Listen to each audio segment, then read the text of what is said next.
had a family call one night around 11 o'clock.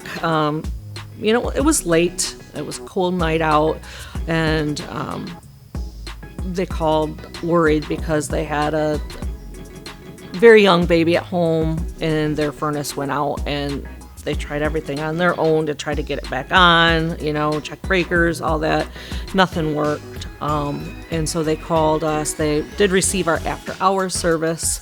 We reached out to them and collected a little more information, and were able to send a technician out within a half hour. And to hear the relief and the thanks on the other end of the phone is just something I really enjoy.